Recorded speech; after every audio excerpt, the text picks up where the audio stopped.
ৰূপান্তৰৰ শিল্পী হে জ্যোতি প্ৰসাদ, তুমি আজিও অসমৰ আকাশে বতাহে পাহাৰে ভৈয়ামে নদী নিজৰাত সজীৱ ৰূপত আছা বৰ্তমান হৈ, আজিও অসমৰ নগৰে চহৰে প্ৰতি গাঁৱে গাঁৱে ঘৰে ঘৰে তুমি জাগ্ৰত ৰূপত আছা বৰ্তমান হৈ, আছা বৰ্তমান হৈ। ধনী কি দুখীয়াৰ, সৰু বা বৰৰ, যুৱ বা যুৱতীৰ হৃদয়ে হৃদয়ে আজিও তুমি স্পন্দন তুলি সজীৱ ৰূপত আছা বৰ্তমান হৈ, জাগ্ৰত ৰূপত আছা বৰ্তমান হৈ। আৰু তুমি থাকিবাও সদায় চিৰবৰ্তমান হৈ, থাকিবাও সদায় চিৰবৰ্তমান হৈ। তুমিয়েতো কৈছিলা ৰূপান্তৰেহে জগত ধুনীয়া কৰে। ৰূপান্তৰৰ শিল্পী হে জ্যোতি প্ৰসাদ, তোমাৰ জীৱন পৰিক্ৰমা পঢ়িয়াই চালে পাওঁ তুমি নকৰিলাই বাকী। তুমি গীতিকাৰ, তুমি সুৰকাৰ, তুমি নাট্যকাৰ, তুমি চিত্ৰকৰ, তুমি চলচ্চিত্ৰকাৰ, তুমি কবি, তুমি প্ৰবন্ধকাৰ, তুমি সাহিত্যিক, তুমি সাংবাদিক, তুমি শিল্পী, তুমি অভিনেতা, তুমি বিপ্লৱী, তুমি বিদ্ৰোহী, তুমি সমাজসেৱী, তুমি সংগঠক, তুমি দাৰ্শনিক, তুমি গণসংস্কৃতিৰ পূজাৰী। পিতৃ পিতামহে পাতি যোৱা বনিজত নিষ্ঠা আৰু সততাৰে নিজ কাম কৰি যোৱা অনন্য প্ৰতিভাধাৰী তুমি এজন ব্যৱসায়ীও। সচেতন মনেৰে শিল্পীৰ প্ৰাণেৰে জনতাক জগাই তুলিলা। সৃষ্টিৰ ৰহনেৰে সুকুমাৰ কলাৰে অভিনৱ খেলা কৰা ৰূপান্তৰৰ শিল্পী তুমি ৰূপৰ কোঁৱৰ, জনতাৰ শিল্পী তুমি জ্যোতি প্ৰসাদ। তুমি বহিৰ্বিশ্বলৈ গৈ শিল্পী মনেৰে অসমীয়া আইলৈ চোৱা, অসমীলৈ আহি অসমীৰ কৃষ্টিক বহিৰ্বিশ্বলৈ নিয়া। ৰূপান্তৰৰ শিল্পী তুমি ধন্য জ্যোতি প্ৰসাদ, ৰূপান্তৰৰ শিল্পী তুমি ধন্য জ্যোতি প্ৰসাদ। 14 বৰ্ষতে সোণিত কুঁৱৰী লিখি প্ৰৱেশ কৰিলা তুমি শিল্পী জগতত।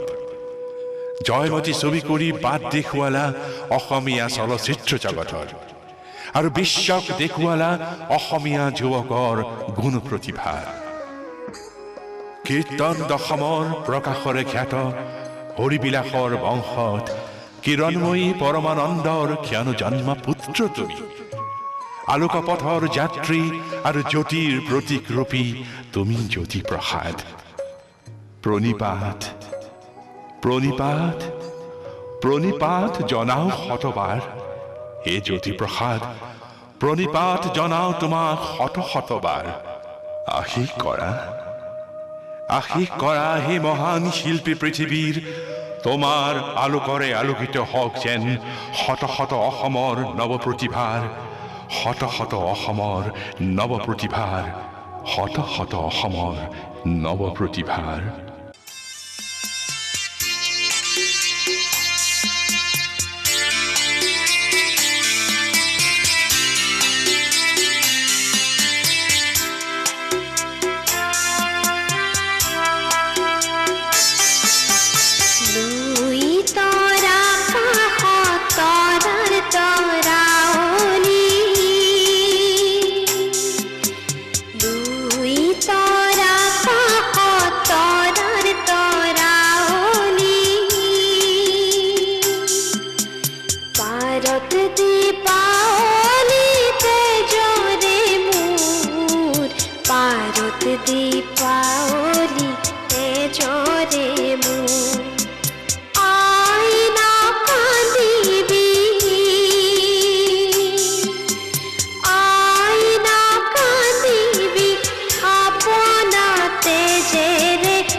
জ্যোতি প্ৰসাদ আগৰৱালা এয়া কেৱল এগৰাকী ব্যক্তিৰ নাম নহয়, যিগৰাকী ব্যক্তিৰ জীৱনজোৰা সাধনা উপাসনাৰ অনুসন্ধানে ব্ৰহ্মপুত্ৰ উপত্যকাৰ সাহিত্য, কলা, শিল্পবিদ্যা আৰু সংস্কৃতিৰ ক্ষেত্ৰখনত নতুন দিগন্তৰ সূচনা কৰিব পাৰে তেওঁ নিজেই জানো এটি অনুষ্ঠান নহয়।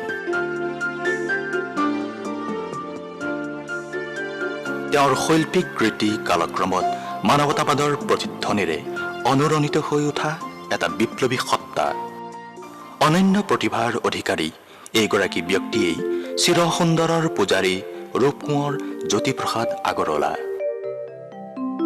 এইগৰাকী প্ৰতিভাৱান মহান কলাকাৰৰ পূৰ্বপুৰুষ ধনৱন্ত আগৰৱালা পৰিয়ালৰ হেমৰাজৰ পুত্ৰ নৱৰংগৰামে ৰাজস্থানৰ পৰা ভাগ্যৰ সন্ধানত ডেকা বয়সতেই 1830 চনত অসমৰ গোৱালপাৰালৈ আহিছিল।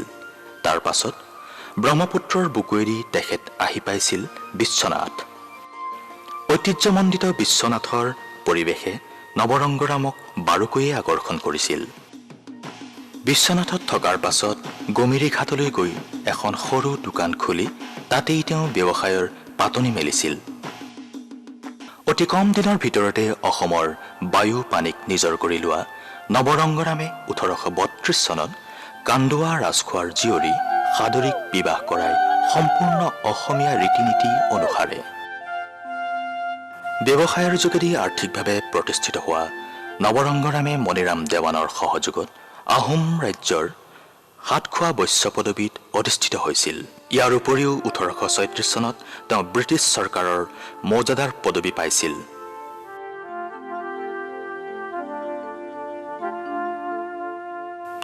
হাড়ে হিমজুৱে অসমীয়া সংস্কৃতিৰ লগত বিলীন হৈ যোৱা নৱৰংগৰামে বিবাহৰ ঠিক পাছতেই গোমধৰ সত্ৰত বৈষ্ণৱ ধৰ্মৰ দীক্ষা লৈছিল।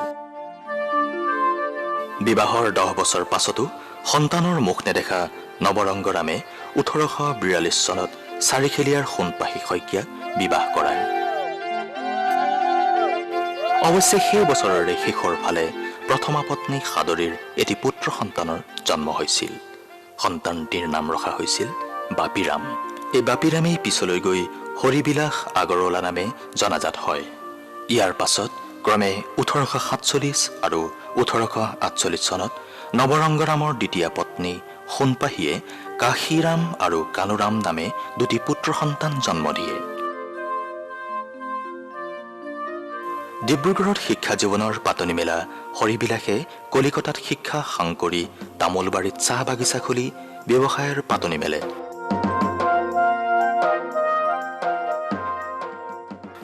তেওঁ পদৰাম হাজৰিকাৰ জীয়ৰীক বিবাহ কৰায়। তেওঁলোকৰ 5জন পুত্ৰ সন্তানৰ জন্ম হয়: বিষ্ণুপ্ৰসাদ, চন্দ্ৰকুমাৰ, পৰমানন্দ, কৃষ্ণপ্ৰসাদ আৰু গোপাল চন্দ্ৰ। চাহ ব্যৱসায়ত উন্নতি লাভ কৰিবলৈ সক্ষম হোৱা হৰিবিলাস আগৰৱালাই পৰৱৰ্তী কালত গুণাভিৰাম লোহিয়াৰ পৰা তেজপুৰ নগৰীত 2000 টকাৰে 5 বিঘা মাটি কিনিছিল। তাতেই তেওঁ নিৰ্মাণ কৰিছিল আগৰৱালা পৰিয়ালৰ বৃহৎ বাসস্থান পকী। সফল ব্যৱসায়ী আছিল যদিও হৰিবিলাসৰ আছিল অসমীয়া ভাষা সংস্কৃতিৰ প্ৰতি প্ৰবল আকৰ্ষণ।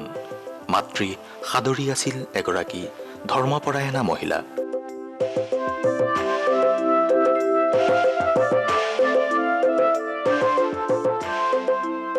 মাতৃৰ অনুপ্ৰেৰণাতেই হৰিবিলাসে মহাপুৰুষ শংকৰদেৱ আৰু মাধৱদেৱৰ সাঁচিপতীয়া পুথিসমূহ সংগ্ৰহ কৰিছিল আৰু সেইসমূহ অধ্যয়ন কৰি তেওঁ পোন প্ৰথমবাৰৰ বাবে পুথি আকাৰে প্ৰকাশ কৰিছিল কীৰ্তন, দশম আৰু নামঘোষা। কেৱল হৰিবিলাসেই নহয়, তেওঁৰ পুত্ৰসকলেও অসমীয়া সাহিত্য সংস্কৃতিৰ প্ৰতি আছিল প্ৰবল অনুৰাগ।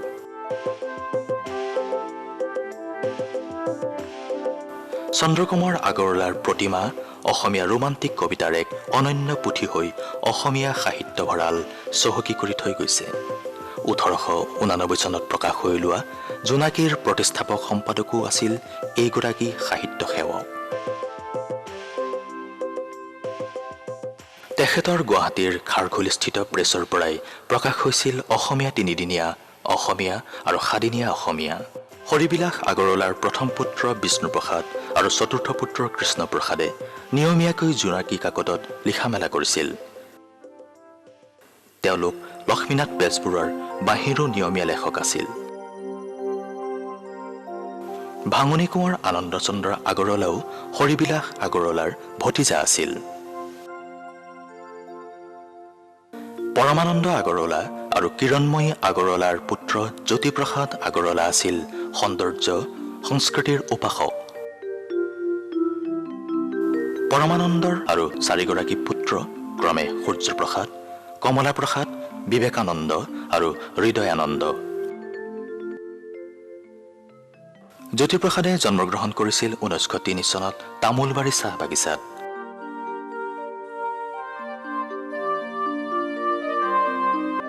তেওঁ শিক্ষা গ্ৰহণ কৰিছিল ডিব্ৰুগড়ৰ জৰ্জ হাইস্কুল আৰু তেজপুৰ হাইস্কুলত। শৈশৱৰ পৰাই শিল্পী মনৰ স্বাক্ষৰ বহন কৰা জ্যোতিপ্ৰসাদে স্কুলীয়া জীৱনতে সান্নিধ্য পাইছিল সাহিত্যৰথী লক্ষ্মীনাথ বেজবৰুৱাৰ। হাইস্কুলীয়া কালতে চন্দ্ৰকুমাৰ আগৰৱালাই তেখেতৰ পুত্ৰ অৰুণ আৰু জ্যোতিপ্ৰসাদক কলিকতালৈ লৈ গৈছিল শান্তিনিকেতনৰ প্ৰতিষ্ঠা দিৱসত অংশগ্ৰহণ কৰিবৰ বাবে। তাতেই তেওঁলোকে শুনিবলৈ পাইছিল বিশ্বকবি ৰবীন্দ্ৰনাথ ঠাকুৰৰ বক্তৃতা। 1917 চনত মাত্ৰ 14 বছৰ বয়সতে জ্যোতিপ্ৰসাদে তেওঁৰ প্ৰথম নাট শোণিত কুঁৱৰী লিখিবলৈ আৰম্ভ কৰে। প্ৰথমে এই নাটখনৰ তেওঁৰ নাম দিছিল দানৱ নন্দিনী, তাৰপিছত শোণিত কুমাৰী আৰু অৱশেষত শোণিত কুঁৱৰী নামেৰে নামাকৰণ কৰে। 1920 চনৰ পৰা 1926 চনলৈ জ্যোতিপ্ৰসাদ তেজপুৰৰ বান ৰংগমঞ্চৰ লগত জড়িত হৈ পৰিছিল। তাতে তেওঁ স্ত্ৰী চৰিত্ৰ ৰূপায়ণ কৰাৰ লগতে সংগীত নিৰ্দেশনাও কৰিছিল।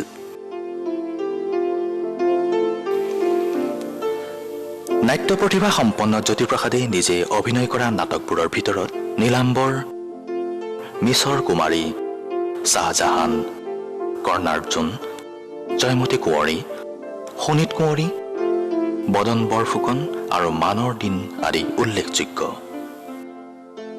1921 চনত জাতিৰ পিতা মহাত্মা গান্ধী অসমলৈ আহে আৰু পৰমানন্দ আগৰৱালাৰ পকীত পদাৰ্পণ কৰে। তেতিয়াই 18 বছৰীয়া জ্যোতিপ্ৰসাদে গান্ধীজীক নিজৰ ঘৰতে সান্নিধ্য লাভ কৰাৰ সুযোগ পাইছিল। জ্যোতিপ্ৰসাদে নিজ হাতে তুলি দিয়া শোণিত কুঁৱৰী নাটখন দেখি গান্ধীজী অভিভূত হৈছিল। ইমান কম বয়সতে ৰচনা কৰা নাটখন পঢ়ি গান্ধীজীয়ে জ্যোতিক প্ৰতিভাৱান নাট্যকাৰ বুলি উচ্চ প্ৰশংসা কৰি কৈছিল যে এজন সাহিত্যিক মুক্তি সেনানী হ'ব পাৰে, কিন্তু এজন মুক্তি সেনানী সাহিত্যিক নহ'বও পাৰে। মাতৃভূমিৰ আহ্বানত স্বাধীনতাৰ বহ্নিশিখা জ্বলি উঠা জ্যোতিপ্ৰসাদে মেট্ৰিক পৰীক্ষাৰ সময়তে স্বাধীনতাৰ যুঁজত জঁপিয়াই পৰিল। সেই সময়তে সমগ্ৰ ভাৰতজুৰি দেশীয় বিদ্যালয়সমূহ প্ৰতিষ্ঠাৰ জোৱাৰ উঠিছিল আৰু ব্ৰিটিছৰ বিদ্যালয়ত শিক্ষা গ্ৰহণ কৰা ছাত্ৰ ছাত্ৰীসকল দেশীয় বিদ্যালয়সমূহৰ প্ৰতি আগ্ৰহী হৈ উঠিছিল।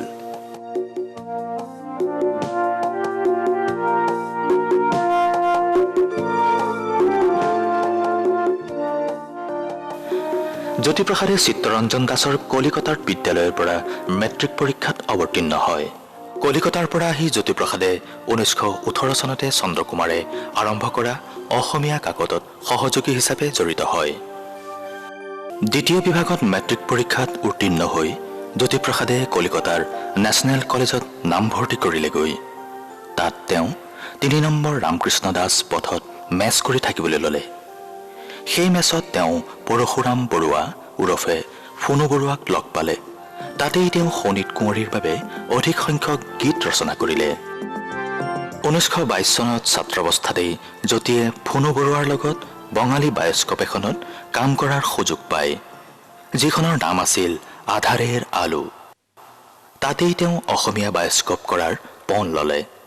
ঘটনাক্ৰমে নেশ্যনেল কলেজ বন্ধ হৈ যোৱাত জ্যোতিপ্ৰসাদ ঘৰলৈ ঘূৰি আহি পুনৰ চন্দ্ৰকুমাৰৰ কাকতত সহযোগী হিচাপে কাম কৰিবলৈ ল'লে। 1926 চনত উচ্চ শিক্ষা গ্ৰহণৰ বাবে তেওঁ এডিনবৰা বিশ্ববিদ্যালয়লৈ গ'ল। তাৰ পৰা তেওঁ মাতৃলৈ কবিতাৰ চিঠিৰে লিখিলে, কোনে ক'লে তোমাৰ পুত্ৰ দুৰ্বল বুলি, তোমাৰ পুত্ৰ সবলতাৰে পৰিপূৰ্ণ।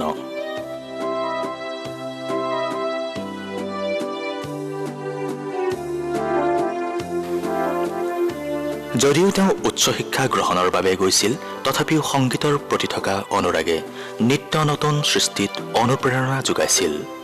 সংগীতৰ চৰ্চাৰ সুবিধাৰ বাবে তেওঁ এগৰাকী বৃদ্ধাৰ ভাড়াঘৰৰ এটা আছতীয়া কোঠাত আছিল। তাত তেওঁৰ মুখ্য আকৰ্ষণ আছিল এটা পিয়ানো। এদিন তেওঁ উইলিয়াম শেক্সপিয়াৰৰ জন্মঠাই দৰ্শন কৰিবলৈ গৈছিল। তেওঁ অনুভৱ কৰিলে যে সৃষ্টিশীল কৰ্মৰ বাবেই শেক্সপিয়াৰ বিখ্যাত হ'ব পাৰিছে।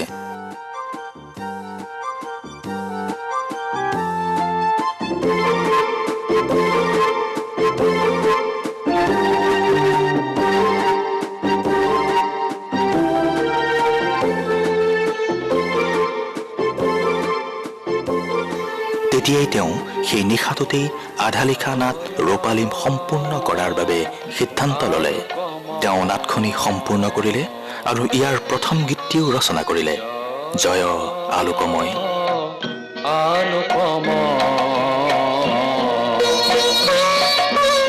অনাদি অনন্ত প্ৰসাৰী,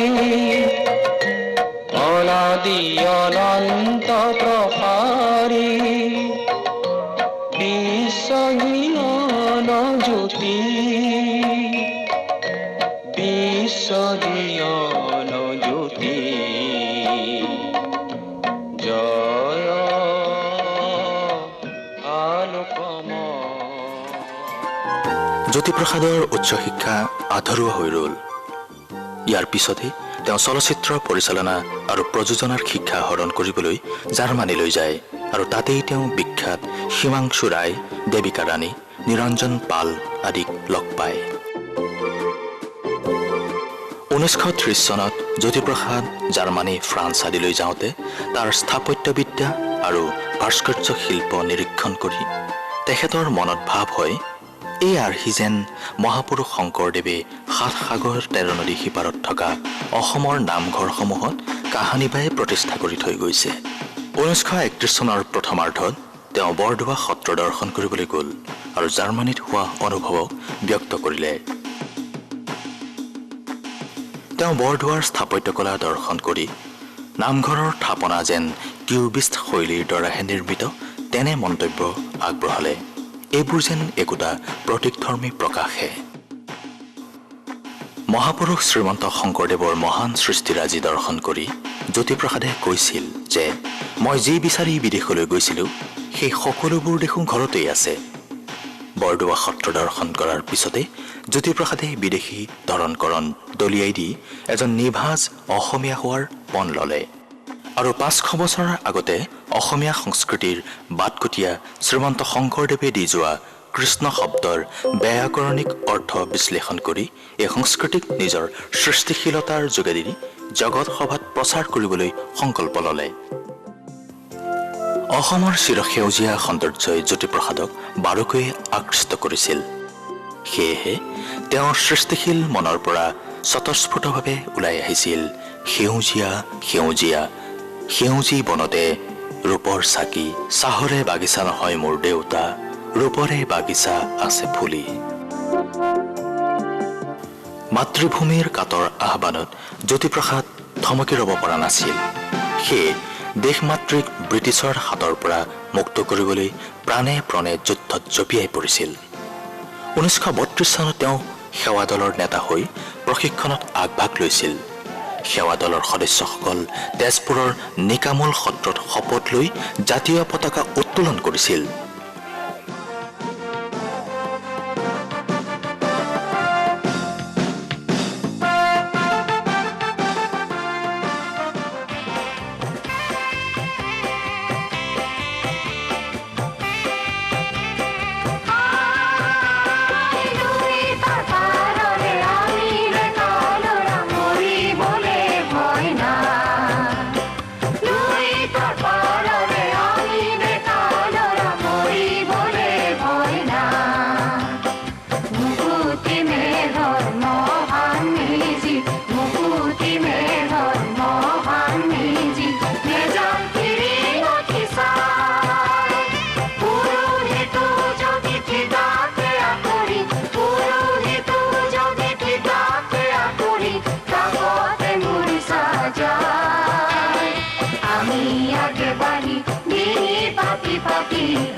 পছন্দ উদ্যমেৰে উদাত্ত কণ্ঠে গোৱা, মনত ৰাখিবা।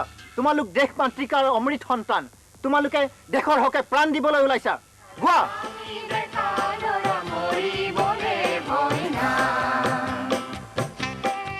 ইয়াৰ দুমাহৰ পিছতে পুলিচে জ্যোতিপ্ৰসাদক গ্ৰেপ্তাৰ কৰে তেওঁ শ্বিলং আৰু শিলচৰ জেলত কাৰাবাস খাটিব লগা হয় জেলত থকা সময়তে বিপ্লৱী শিল্পীজনাৰ সৃষ্টিশীল মনটো আৰু জাগ্ৰত হৈ উঠে ফলশ্ৰুতিৰে সৃষ্টি হয় অসংখ্য বিপ্লৱী গীত আৰু কবিতাৰ কাৰাগাৰত থকা কালছোৱাতে তেওঁ পুৰণি সংকল্পৰ ৰোমন্থন কৰি ছবিৰ বাবে চিত্ৰনাট্য ৰচনাত মন মেলে লক্ষ্মীনাথ বেজবৰুৱাই 1915 চনতে লিখা জয়মতী নাটকৰ ওপৰত ভিত্তি কৰি তেখেতে ছবিৰ চিত্ৰনাট্য প্ৰস্তুত কৰি উলিয়ায় এই সময়তে তেওঁ হঠাতে অসুস্থ হৈ পৰে বহুতে তেওঁ কাৰাগাৰ এৰি আহিবলৈ পৰামৰ্শ দিলে কিন্তু তেওঁ কোনো ধৰণৰ আপোচ কৰিবলৈ সন্মত নহল 15 মাহৰ পিছত 1933 চনত জ্যোতিপ্ৰসাদে অসুস্থ দেহাৰে কাৰাগাৰৰ বন্ধ কোঠৰীৰ পৰা ওলাই আহে ইয়াৰ ঠিক পিছতেই তেখেতে জয়মতী ছবিৰ পৰিকল্পনাৰ কামত হাত দিয়ে এই উদ্দেশ্য আগত ৰাখিয়েই কলংপুৰ বালিজান নৈৰ পাৰত অৱস্থিত গোপাল চন্দ্ৰ আগৰৱালাই প্ৰতিষ্ঠা কৰা ভোলাগুৰি চাহ বাগিচাত অস্থায়ী ষ্টুডিঅ' এটি নিৰ্মাণ কৰি উলিয়ায়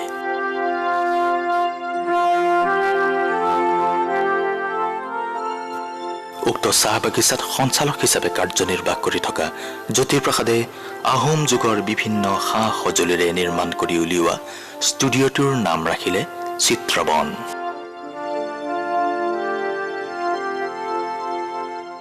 জ্যোতিপ্ৰসাদে জয়মতী চৰিত্ৰৰ বাবে অসমৰ চুকে কোণে বিচাৰ খোচাৰ কৰি যোৰহাটৰ ওচৰৰ কমাৰ গাঁৱৰ আইডিও সন্ধিকৈ নিৰ্বাচন কৰিছিল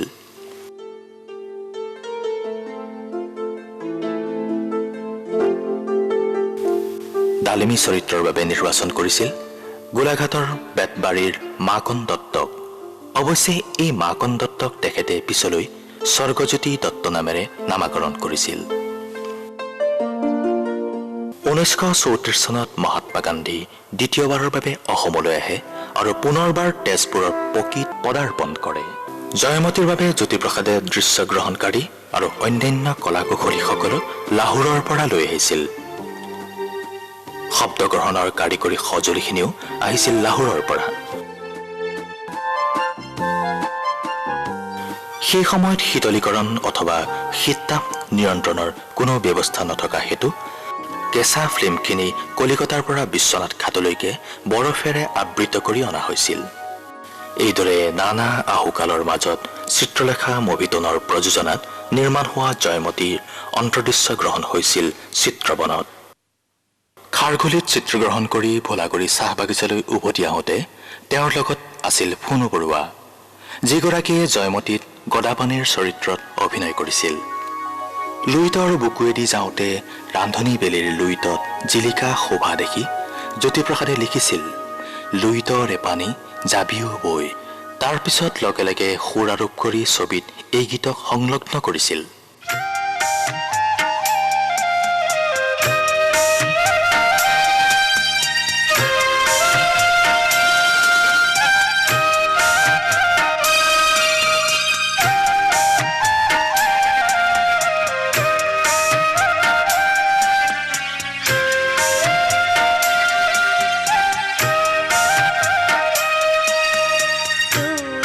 তৰে পানি যাবি ও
ছবিখনৰ দৃশ্যগ্ৰহণ শেষ কৰি সম্পাদনাৰ বাবে যেতিয়া জ্যোতিপ্ৰসাদে লাহোৰলৈ গৈছিল তেতিয়া তাত শব্দ বাণীবন্ধনত ৰৈ যোৱা ত্ৰুটিসমূহ দেখা পাইছিল। তথাপিও তেওঁ হতাশ নহৈ নিজা কণ্ঠৰে সেই সকলো চৰিত্ৰৰ ৰূপ দিছিল। তেওঁ সম্পাদনাও নিজেই কৰিছিল। অৱশ্যে এই ক্ষেত্ৰত তেখেতক সহায় কৰিছিল হিমাংশু ৰায়ে। জয়মতীৰ প্ৰথম প্ৰদৰ্শন হয় কলিকতাৰ ৰৌনক মহল নামৰ চিত্ৰগৃহত 1935 চনৰ 10 মাৰ্চত। ইয়াৰ উদ্বোধনী সভাত সভাপতিত্ব কৰিছিল লক্ষ্মীনাথ বেজবৰুৱাই। প্ৰদৰ্শনী চাই অভিভূত হৈ পৰা লক্ষ্মীনাথ বেজবৰুৱাই 2 ঘণ্টাৰ বাবে আহোম ৰাজ্যত থকা অনুভৱৰ কথা ব্যক্ত কৰিছিল। অসমত 1935 চনৰ 20 মাৰ্চত গুৱাহাটীৰ কুমাৰ ভাস্কৰ নাট্য মন্দিৰত প্ৰথমবাৰৰ বাবে জয়মতী প্ৰদৰ্শিত হয়। এই ভাস্কৰ নাট্য মন্দিৰ নামাকৰণ জ্যোতিপ্ৰসাদে নিজেই কৰিছিল। ইয়াৰ পুৰণি নাম আছিল কামৰূপ নাট্য সমিতি মঞ্চ।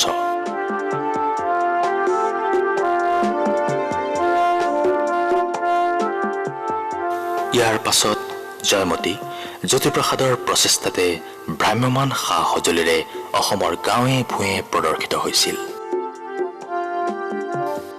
অসমীয়া কথাছবিৰ বাটকটীয়া জ্যোতিপ্ৰসাদে এই ছবিখনিৰ জৰিয়তে প্ৰায় 50,000 টকা লোকচান ভৰিছিল যদিও অসমৰ সাংস্কৃতিক পথাৰখনত ই আছিল এক ঐতিহাসিক পদক্ষেপ।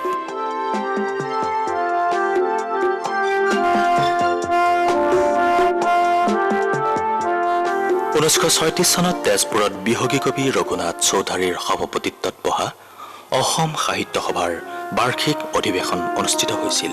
এই অধিৱেশনৰ সাংস্কৃতিক সভাপতি আছিল জ্যোতিপ্ৰসাদ।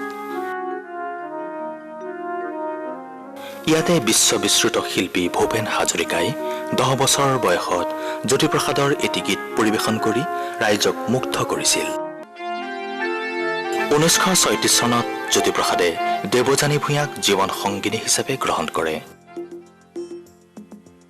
সেই একে বছৰতে জ্যোতিপ্ৰসাদে কলাগুৰু বিষ্ণুপ্ৰসাদ ৰাভাৰ সৈতে লগ লাগি জয়মতী আৰু সুনীত কুঁৱৰী নাট দুখনি চেনলা ৰেকৰ্ডিং কোম্পানীত বাণীবদ্ধ কৰে।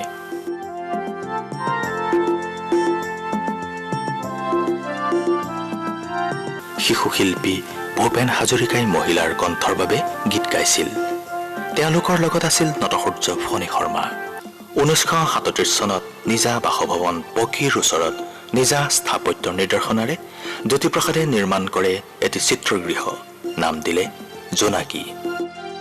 1940 চনত কিছুদিনৰ বাবে জোনাকী বন্ধ হৈ পৰে যদিও হৃদয়ানন্দ আগৰৱালাৰ প্ৰচেষ্টাত ইয়াৰ এবছৰ পিছতে পুনৰ চিত্ৰগৃহটি মুকলি হয়। 1938 চনত জ্যোতিপ্ৰসাদ আগৰৱালা লোকেল বৰ্ডৰ নিৰ্বাচনত বহু ভোটৰ ব্যৱধানত জয়ী হয়। 1940 চনত এফালে যেনেদৰে সমগ্ৰ ভাৰতবৰ্ষতে স্বাধীনতা আন্দোলনৰ জুই তীব্ৰ ৰূপ ধাৰণ কৰিছিল, আনফালে বিশ্বযুদ্ধৰ বিভীষিকাই সমগ্ৰ দেশ চানি ধৰিছিল, সেই সময়ত জ্যোতিপ্ৰসাদৰ মনলৈ আহে মাতৃভূমিৰ বাবে বলিদান দিয়াসকলৰ বাবে এখন ছবি কৰাৰ পৰিকল্পনা। মাত্ৰ 13 দিনত চিত্ৰগ্ৰহণ সমাপ্ত কৰি তেওঁৰ এই দ্বিতীয়খন ছবি ইন্দ্ৰমালতী নিৰ্মাণ কৰি উলিয়ায়।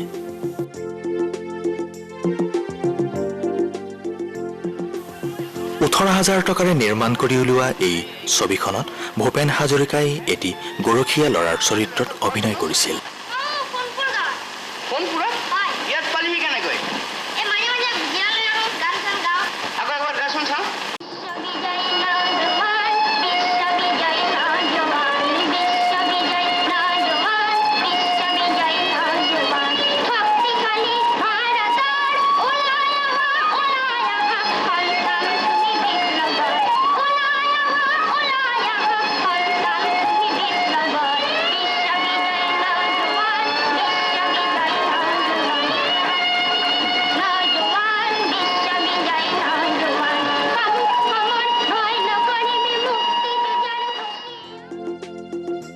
(1940 চনত গুৱাহাটীত 4দিনীয়া বিহু সন্মিলন অনুষ্ঠিত হয়। মঞ্চত অনুষ্ঠিত এই সন্মিলনৰ সাংস্কৃতিক সভাত জ্যোতিপ্ৰসাদে নিমন্ত্ৰিত সভাপতি হিচাপে অংশগ্ৰহণ কৰিছিল।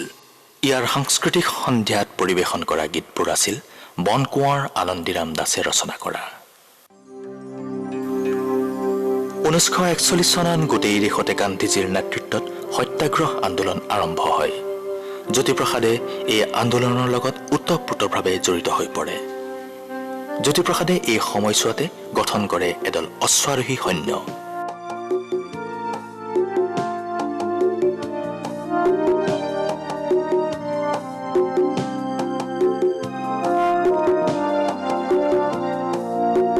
বিদ্ৰোহ হ'ল মানুহৰ সাংস্কৃতিক মনৰ শেষ প্ৰতিফলন।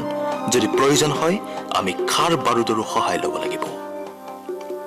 জ্যোতিপ্ৰসাদে পুলিচৰ চকুত ধূলি দি পত্নী দেৱযানীৰ কলিকতাত থকা ভাতৃৰ ঘৰত আশ্ৰয় গ্ৰহণ কৰিলেগৈ। লক্ষ্মীপ্ৰসাদ গোস্বামী, শংকৰ বৰুৱা, সুবোধ হাজৰিকা, লক্ষ্যধৰ চৌধুৰী এই সকলো ব্যক্তি ইয়াতেই গোট খাইছিল। ইয়াৰ উপৰিও জয়প্ৰকাশ নাৰায়ণ, অৰুণা শ্ৰফালী, অচ্যুত পদবৰ্ধন আদি দেশ নেতাসকলৰো ইয়াত গোপন আলোচনা হৈছিল। অৰুণা শ্ৰফালীয়ে জ্যোতিপ্ৰসাদক এগৰাকী বিপ্লৱী ৰাজনীতিকেই নহয়, বিপ্লৱী কবি বুলিও অভিহিত কৰিছিল। জ্যোতিপ্ৰসাদে কলিকতাত থকা সময়তেই দুৰ্বল দেহাৰে বহুতো গীত কবিতা ৰচনা কৰিছিল। যিদৰে নজৰুলে অগ্নিবীণাৰ দৰে বিপ্লৱী গীত লিখি দেশৰ ৰাইজক জগাই তুলিছিল, ঠিক তেনেদৰেই জ্যোতিপ্ৰসাদে লুইতৰ পাৰৰ জনগণক জগাই তুলিবলৈ লিখিছিল লুইতৰ পাৰৰ অগ্নিশোৰ। নজৰুলৰ প্ৰভাৱ জ্যোতিপ্ৰসাদৰ সৃষ্টিত বাৰুকৈয়ে পৰিছিল। ইয়াৰ পিছতে জ্যোতিপ্ৰসাদ কলিকতাৰ পৰা উভতি আহে আৰু দৰং জিলাৰ উপায়ুক্তৰ ওচৰত আত্মসমৰ্পণ কৰে। 1944 চনত জ্যোতিপ্ৰসাদে বন্ধ হৈ যোৱা অসমীয়া কাকতখন পুনৰ প্ৰকাশৰ পৰিকল্পনা কৰে আৰু নিজে ইয়াৰ সম্পাদনৰ দায়িত্বও লয়।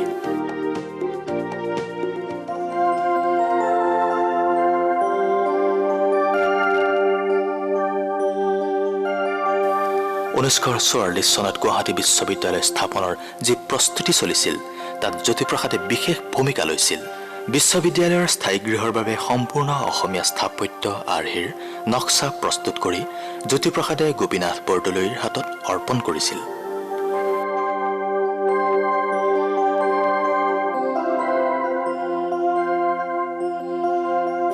(1945 চনত জ্যোতিপ্ৰসাদে তামোলবাৰী চাহ বাগিচাৰ দায়িত্ব গ্ৰহণ কৰি তাতেই থাকিবলৈ লয়।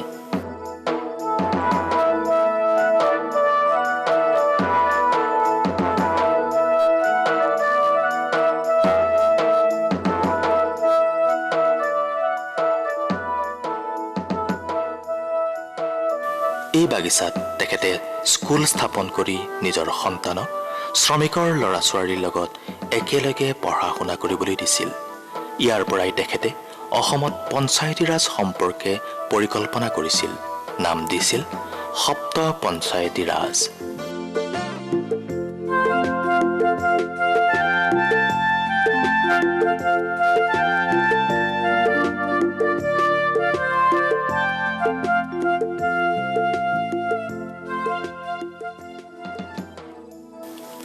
ইয়াৰ উপৰি তেওঁ বাগিচাৰ ব্যৱসায়িক দিশটোৰ প্ৰতি লক্ষ্য ৰাখি এটি বিজ্ঞাপন প্ৰকাশ কৰিছিল। তামোলবাৰীৰ তামোল নহয়, তামোলবাৰীৰ চাহ, সকলোৱে খাই কয় বাহ বাহ বাহ। 1834 চনত নিখিল ভাৰত কংগ্ৰেছ সমাজবাদী দল গঠন হৈছিল। 1838 চনত নিখিল ভাৰত কৃষক সভা আৰু প্ৰগতি লেখক সংঘ গঠন হৈছিল।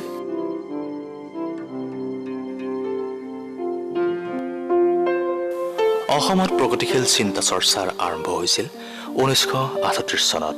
1945 চনত ভাৰতীয় গণনাট্য সংঘৰ আৰ্হিৰে কাছাৰ জিলাৰ চিলেটত সুৰমা ভেলীৰ জন্ম হয়। গণসাংস্কৃতিক কৰ্মীৰে পৰিপূৰ্ণ এই অনুষ্ঠানটিৰ নেতৃত্ব বহন কৰিছিল হেমাংগ বিশ্বাসে।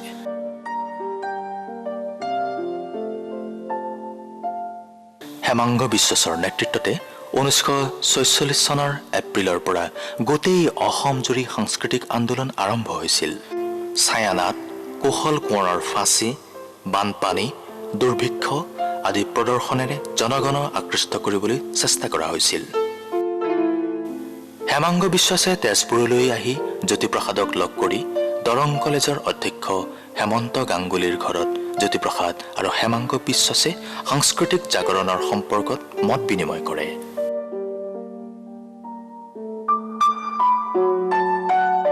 সেই সময়তে 1946-47 চনৰ ভিতৰত গুৱাহাটী, শ্বিলং, ডিব্ৰুগড়, যোৰহাট, নগাঁও আদিত গণনাট্য সংঘৰ শাখাবোৰ গঠন হ'বলৈ ধৰিলে।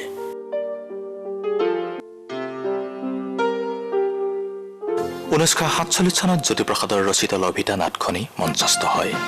নাটখনি প্ৰযোজনা কৰে ডিব্ৰুগড়ৰ ড্ৰামেটিক আৰ্ট প্লেয়াৰ্ছে।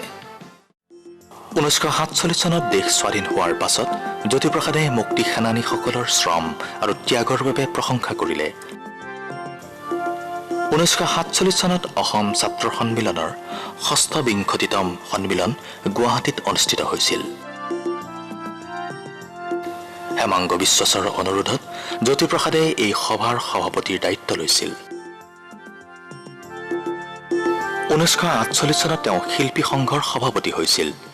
তেওঁ সংস্কৃতিক এটা ত্ৰিভুজৰ লগত তুলনা কৰিছিল। ইয়াৰ ভূমি যিমানে প্ৰসাৰিত হ'ব, উচ্চতাও সিমানে দিগন্ত ব্যাপী স্পৰ্শ কৰিব। এয়াই আছিল গণনাট্য সংঘৰ মূল মন্ত্ৰ।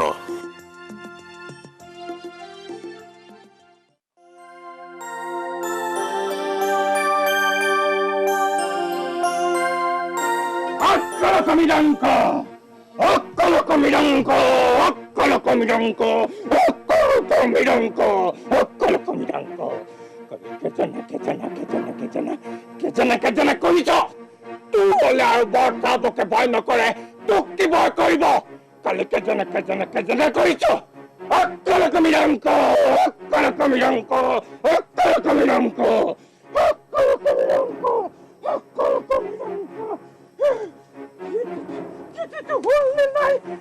নহলে কোবৰ নাই, কেতিটো হলে কেজনে নহলে কৰ পা কেজনে কালি কেজনে কৰিছ। তোৰ হলে আৰু বাচ্চাবকে ভয় নকৰে, তোক কি ভয় কৰিব? কমিৰাংক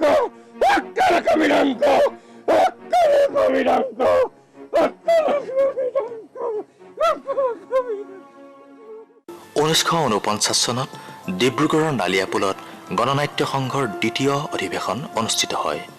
নগেন কাকতি, উষা দত্ত আদি ব্যক্তিসকল সেই অনুষ্ঠানৰ বিশেষ ব্যক্তি আছিল। অধিৱেশনৰ দ্বিতীয় দিনা পুলিচৰ লগত হোৱা এটা অপ্ৰত্যাশিত দুৰ্ঘটনাত লীলা বৰা নামৰ এগৰাকী মহিলাৰ মৃত্যু হৈছিল। পুলিচৰ গুলীত নিহত হোৱা মহিলাগৰাকীৰ ঘটনাৰ বাবে জ্যোতিপ্ৰসাদে তীব্ৰ প্ৰতিবাদ কৰিছিল। 1949 চনত পত্নী দেৱযানীৰ বিয়োগত জ্যোতি অসহায় হৈ পৰে। লাহে লাহে অৰ্থনৈতিকভাৱেও তেওঁ দুৰ্বল হৈ পৰিছিল। 1949 চনত তামোলবাৰীত থাকোঁতে জ্যোতিপ্ৰসাদে জয়মতীৰ নষ্ট হৈ যোৱা কিছু অংশ পুনৰ নিৰ্মাণ কৰিবলৈ সিদ্ধান্ত ল'লে। অশেষ কষ্ট কৰি ছবি সম্পাদনা কৰি জয়মতীক পুনৰ মুক্তি দিয়া হয়।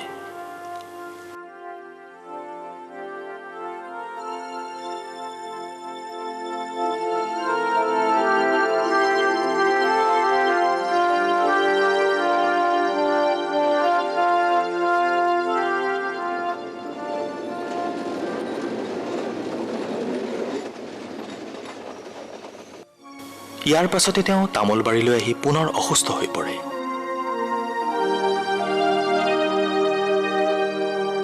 তাৰ পৰা তেওঁ পুত্ৰ কন্যাৰ সৈতে তেজপুৰলৈ আহিল।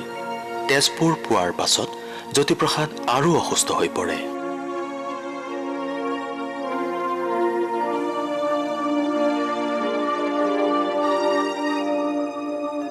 (1950 চনৰ অক্টোবৰত তেখেতক গুৱাহাটীলৈ অনা হয়। ডাক্তৰ ভুৱনেশ্বৰ বৰুৱাৰ পৰামৰ্শক্ৰমে তেওঁ শ্বিলঙৰ মিছন হস্পিটেলত ভৰ্তি হয়। ডাক্তৰ হিউজৰ তত্বাৱধানত 3 মাহ তেখেতৰ চিকিৎসা চলিল। 1951 চনত তেওঁ তেজপুৰৰ পকীলৈ পুনৰ উভতি আহিল। অৱশেষত সেই বছৰৰে 17 জানুৱাৰীৰ দিনা এই বিপ্লৱী শিল্পীগৰাকীয়ে ইহলীলা সম্বৰণ কৰে বিয়লি 3:25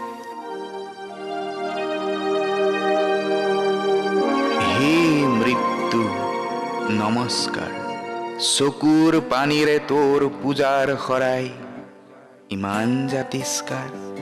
অন্ধকাৰৰ সিপাৰে জ্বলিছে তোৰ পোহৰৰ দেশ, তোৰ দেশলৈ যাবলৈ কোনে পিন্ধিলে নতুন বেশ। পৃথিৱী জুৰি অহোৰাত্ৰি তোৰ দেশলৈ যাব যে যাত্ৰী ধৰিত্ৰী চিৰমৌন বিশ্বমাতৃ মুক্তিদাত্ৰী বিশ্বজুৰি চকুৰ পানীৰে লৱ অনন্ত পূজা হে চিৰনুবুজা।